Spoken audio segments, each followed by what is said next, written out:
Autre chaîne du groupe Altis, RMC Découverte, qui diffuse ce soir un nouveau numéro de Top Gear, et c'est notre focus programme du jour. Et Top Gear, vous la connaissez peut-être, cette émission pour les passionnés de voitures en tout genre, dans laquelle les présentateurs se lancent des défis, affrontent des épreuves, participent à des courses presque toujours loufoques.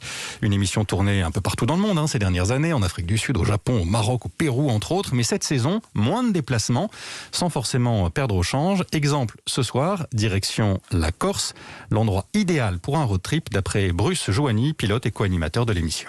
Ça reste, je pense, un de mes meilleurs souvenirs de road trip, principalement à cause du lieu. Voilà, l'île de Beauté est absolument grandiose. On a fait le nord, que j'adore aussi, et voilà, c'était vraiment chouette. Les routes sont magnifiques, mais les chemins aussi sont magnifiques. Et on a été accueillis à bras ouverts par les locaux, et du coup, voilà, on a vu ce succès de petits cols de montagne en paysage absolument magnifique, avec quelques embûches, parce que les chemins, parfois, ils sont un petit peu esquintés. Donc ça tombait très bien, parce qu'on avait des 4x4. Des 4x4 qui ne passent pas facilement partout, même eux frottent quand même sur le sol dans certains petits chemins corses.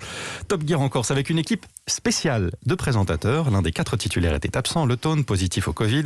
Il a été remplacé par Estelle Lefébure, excellente copilote. Elle a déjà participé au Trophée Andros et au Rallye des Gazelles, 2 courses automobiles. Autre petit nouveau, Vincent Lagaffe, qui a remplacé pour quelques séquences Philippe Lelouch. Lui devait jouer au théâtre. Luc Alphand et Bruce Joigny, eux, étaient bien là. Bruce Joigny, qui n'a pas été franchement perturbé par ces changements.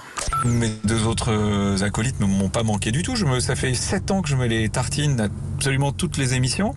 Non, je plaisante. Le trio avec Philippe et le quatuor avec Luc, ça marche très bien. Donc c'est vrai que ça faisait un petit peu bizarre d'être avec d'autres gens. Finalement, ça a bien rigolé. On n'a pas fait que manger de la charcuterie corse. On a fait des trucs vraiment sympas. On a terminé 2 nuits parfois dans des endroits vraiment reculés. Et on a vécu une vraie belle histoire humaine. C'est le propre du road trip. Et c'est ce qu'on a eu la chance de vivre de nouveau là en Corse. À voir ce soir dans Top Gear, une course bateau contre voiture, une épreuve chronométrée dans une sablière et le test de SUV dans les chemins les plus escarpés de l'île, loufoque je vous avais dit. Ouais.